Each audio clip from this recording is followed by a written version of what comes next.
Stuart, tu as fait la grève de la faim et de la soif durant 4 jours. Tu as mis ta santé en péril. Moi, j'arrive pas à comprendre. Pourquoi tu l'as fait?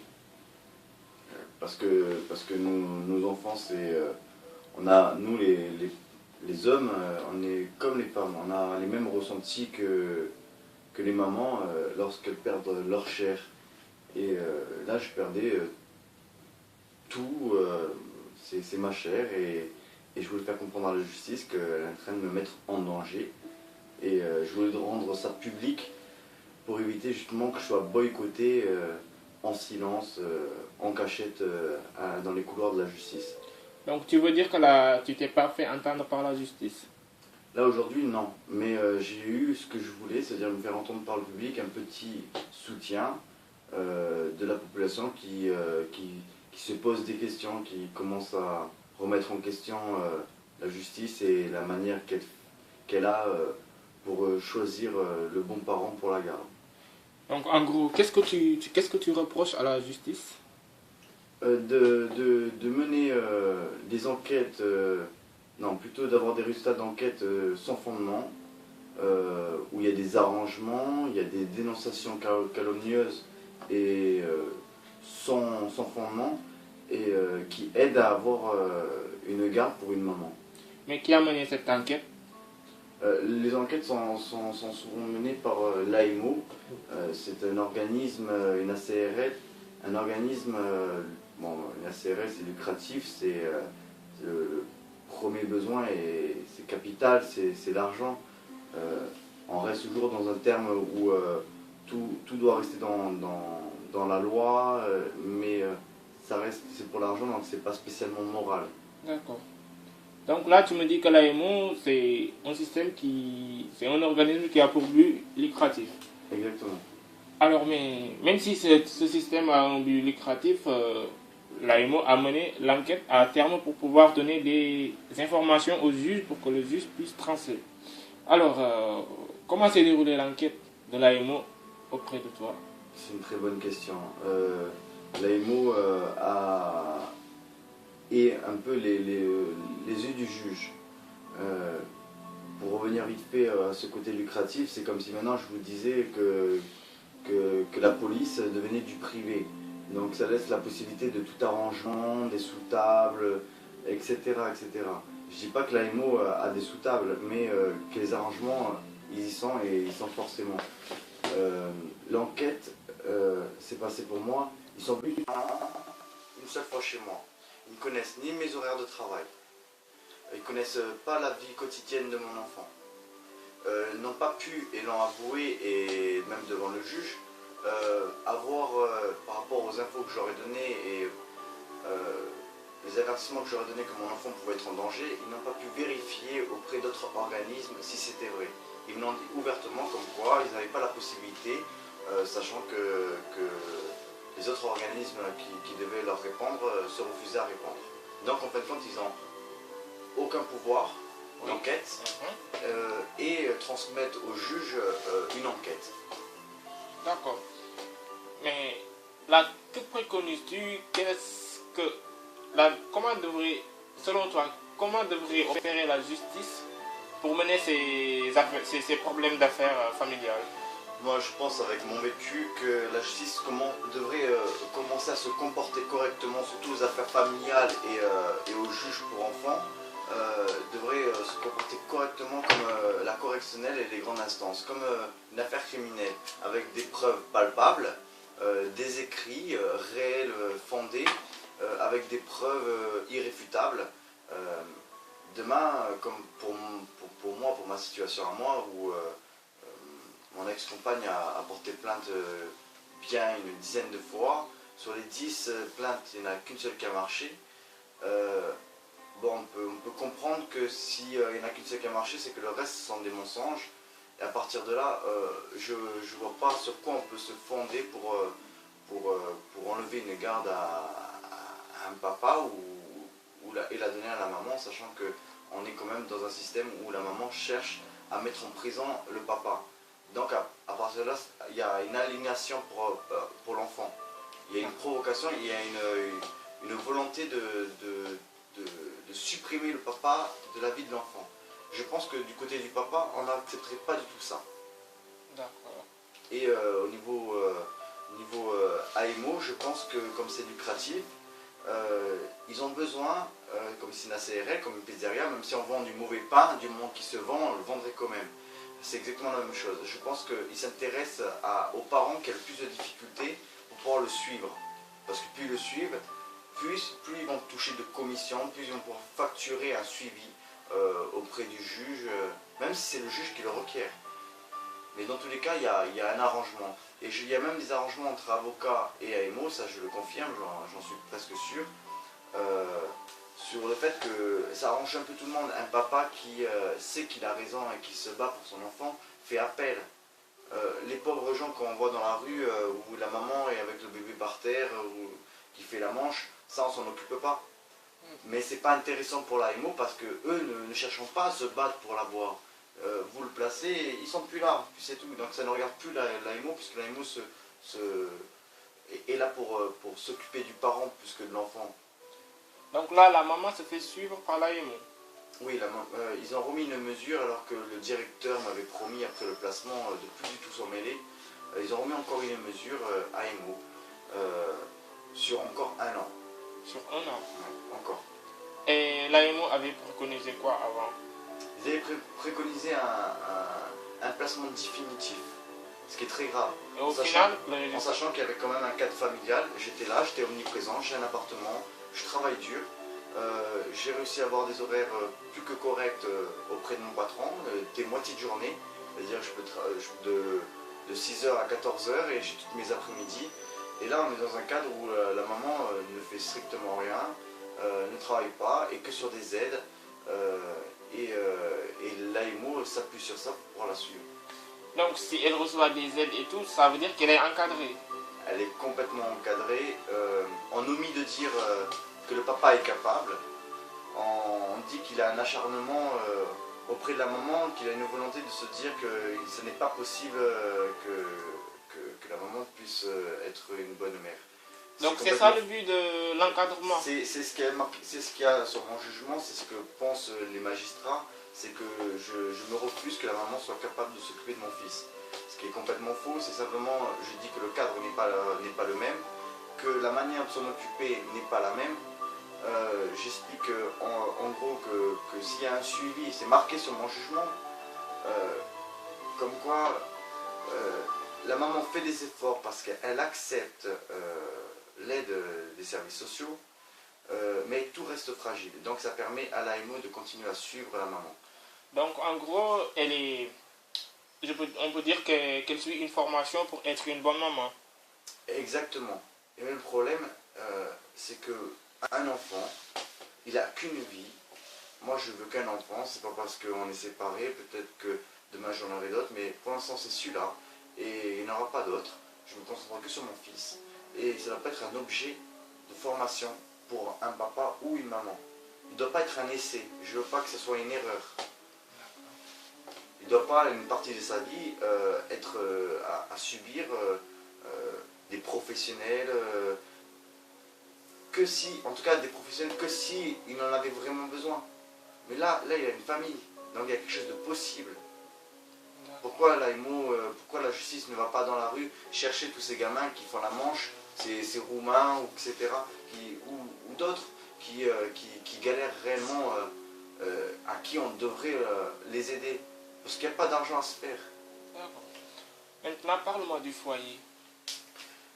Le foyer, mon ex-compagne, après plusieurs plaintes, dont l'une a marché, est tombée en foyer et s'est fait passer pour une maman battue. Le foyer a été complice de tout cet acharnement. On m'a remis un enfant plusieurs fois lors de ma garde, en chaussettes, en t-shirt, en chaussettes t-shirt, en niveau orange pour la météo.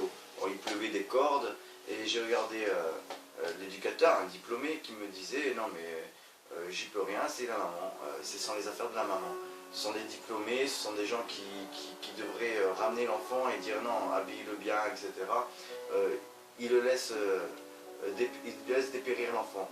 Je pense aussi qu'il y a un côté lucratif là-dedans, mais je n'ai pas encore de source dessus. Par contre, ils se rendent complètement complices alors qu'ils n'ont pas le droit, comme des avocats, à expliquer à la maman de quelle manière elle doit procéder pour avoir un bien-être financier, qu'elle soit complètement aidée par la CAF, etc. Quel chemin elle doit prendre Pour être la victime, en pour fait. être la victime et pour pouvoir accéder à un côté lucratif, un bien-être lucratif où elle n'aura rien à faire et juste à s'occuper de son enfant. Mais, donc, en gros, sur tout ce que tu Comme un viens, avocat. tout ce que tu viens de me dire, ce que je comprends, c'est que l'intérêt de l'enfant n'est pas mis en avant. L'enfant est complètement zappé, il est oublié. Moi je ne parle, je ne fais de réflexion auprès de l'AMO et des juges que sur mon enfant. Même en correctionnel où on m'a accusé à tort, je me suis défendu et j'ai pas pu m'empêcher de parler de mon enfant. J'ai omis à chaque fois de parler de mademoiselle. Je dis comment elle me le rend, dans quel état il me revient, les abnégations qu'il me donne, comme papa méchant, papa tu vas aller en prison, tous ces trucs-là, j'ai beau le dire, on ne va pas le vérifier. On est passés tous les deux devant un expert psychiatre, mais l'enfant non. Donc ça n'intéresse pas les juges de savoir comment va l'enfant, quel cadre il a. Quand elle est tombée en foyer, j'avais l'appartement, il avait des habitudes, il a sa grand-mère, le tonton, etc. Aujourd'hui, quand je le laisse, il s'accroche à moi et il dit papa, je veux rester avec toi. Il n'a que 3 ans. Voilà. Et il y a aussi ta page Facebook que tu as créée, Enfant déchiré, où tu mets les événements de ton combat, tout ça. Jusqu'à où comptes-tu mener ce combat? Et j'ai aussi pu voir que tu as rallié des associations des pères. Oui, ce sont des questions différentes. Moi, je mène ce combat et je l'expose parce que j'ai l'impression que c'est ma seule défense que j'ai. C'est la seule défense que j'ai, c'est d'avoir le maximum de témoins autour de moi, même si ça ne marche pas auprès de la justice, parce que j'ai beaucoup de témoignages, de voisinage, mais ça n'a pas eu d'impact. Mais ne penses-tu pas que les gens ont aussi peur de s'afficher pour... Énormément, énormément, parce que quand on a une société qui vous dit attention, tenez-vous tranquille, sinon on vous enlève l'enfant, ben, ça fait flipper, on ne veut pas qu'on nous enlève l'enfant. Donc en gros, tu veux me dire que l'enfant sert de punition.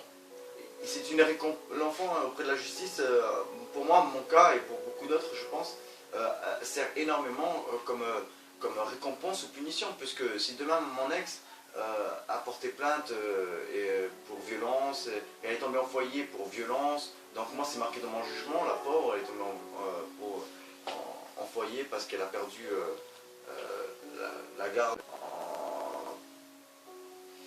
En gros, l'enfant va devant un juge et va définir, voilà, tu as subi, et bien je te donne l'enfant en tant que récompense. Monsieur, je vous l'enlève, on vous le place parce que vous n'entendez pas avec votre femme, et puis on va faire comme ça. Voilà, c'est un objet complètement, c'est pour la maman une formation, pour la justice une punition, une récompense, et on est loin du tout du sujet où on doit se concentrer sur l'enfant.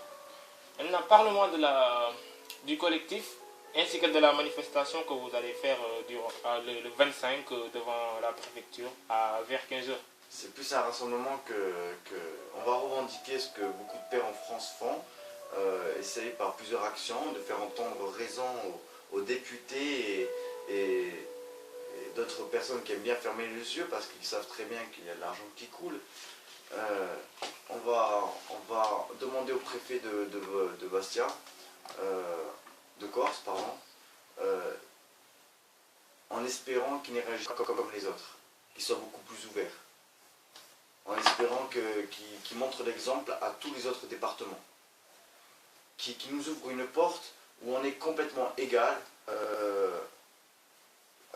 l'homme et la femme, que les enquêtes soient mises en sûreté. Donc là, tu veux dire qu'il n'y a pas d'égalité homme et femme non, au niveau des... pas du tout. On raconte comme quoi les hommes ne demandent pas la garde. C'est faux. On leur dissuade de demander la garde. C'est complètement faux. On leur met une peur. Je veux dire, moi, quand je fais ma grève de la faim et de la soif, j'ai eu des papas qui sont sortis de la voiture en pleurant, en me disant, mais tu sais, moi, on m'a dit que je touchais ma fille. Qu'est-ce que tu veux que je puisse mettre un pied dans le tribunal à ce moment-là? Je laisse tomber, j'ai peur. Surtout pas qu'on dise ça. Donc l'aliénation parentale est liée alors, au complet. Et je crois en ce monsieur qui est sorti en pleurant, en beaucoup d'autres sur Facebook, comme tu as pu le voir, tous les témoignages qu'il y a sont impressionnants. Hommes et femmes, il y a un maintien du côté justice où les parents doivent faire des efforts monstrueux pour se faire entendre, qui est financier. Moi le premier, moi je sais que pour mon vécu à moi, je rentrais à la maison, sale, complètement sale du boulot. Je travaille dans un métier qui est très dur, qui est physique. Il fallait que je m'occupe de la maison, que je m'occupe de mon ex-compagne, que je lui fasse à manger. Comme mon ex-compagne ne lui donnait pas à manger correctement parce qu'elle n'y arrivait pas près de l'enfant, il fallait que je rattrape le midi et que je donne à mon enfant et que je passe 1 heure devant un plat à lui apprendre à manger correctement. Aujourd'hui, je demande simplement auprès de la justice d'avoir et que je l'ai suivi médicalement alors qu'elle pas du tout. Aujourd'hui, je demande à la justice d'avoir le même droit que les femmes. Quand elles demandent, ils me gardent. Parce que je suis d'accord qu'il n'y ait qu'un seul parent qui ait la garde s'il y en a un qui est défaillant. Mais pas quand il y a un placement et que l'enfant, on le garde auprès de la maman pour qu'il l'aide à devenir une maman, etc. Non, non.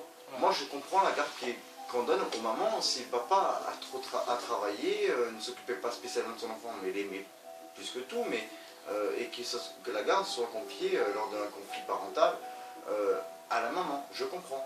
Mais qu'on fasse la même chose pour les hommes. Pour ceux qui sont surinvestis, qu'on leur donne cette possibilité-là. Maintenant, seul ou accompagné dans le combat que tu mènes, est-ce que tu continueras? Je vais continuer jusqu'au bout. Aujourd'hui, mon fils, en sachant qu'on se voyait tout le temps, qu'on est fusionnel, même si ça ne plaît pas au juge, on est vraiment fusionnel, moi et mon enfant. Je vous montre des vidéos, je vous montre des photos, il n'y a pas de problème, on voit dans les yeux, de toute façon on ne peut pas tricher. Je continuerai parce qu'aujourd'hui, mon fils, j'ai peut-être sorti du placement. Il est sorti du placement. Il est sorti du placement parce que je pense qu'ils sont revenus en arrière parce qu'ils ont dû voir déjà qu'il y avait une faute grave de placer. Parce qu'il disait que l'enfant avait trop de changements, un emploi de temps trop différent. Donc leur logique à eux, c'est de rajouter encore une complication à l'emploi du temps pour l'enfant. C'est-à-dire le placer en plus. C'est-à-dire les professionnels, le placement, le papa le mercredi et la maman le soir, plus le CAMS, plus... Alors, ils disent le résultat qui leur plaît pas, qu'ils ont raison, parce qu'il y a plusieurs emplois du temps, l'enfant pour 3 ans, il est complètement déphasé, mais ils rajoutent encore un élément encore plus traumatisant pour l'enfant. Donc ils calculent bien, mais le résultat n'est pas bon. Ils compliquent les choses. Aujourd'hui, il est rentré à l'école, et c'est ça qui l'a sauvé. Donc oui, je vais me battre parce que je n'aime pas la garde et que je la souhaite que tout au monde, simplement parce que je pense avoir raison, et que si demain mon fils me demandait sa maman plus de 2 jours, je ne résisterai pas à lui laisser. J'espère que... Ce qui n'est pas le cas inverse. D'accord, j'espère que tu auras la garde et que, voilà, continue sur ce combat. De toute façon, moi j'ai compris le fond de ton combat et merci beaucoup de m'avoir fait comprendre. Et j'espère que beaucoup d'autres essayeront de te suivre sur le combat que tu mènes parce que c'est un combat honorable. Merci beaucoup, Stuart. En tout cas, je m'excuse de la mauvaise élocution, mais c'est pour prouver que j'ai le courage et que je demande à d'autres personnes de faire la même chose que moi, de témoigner malgré leur peur et leur incapacité, comme moi, d'avoir une bonne élocution. D'accord.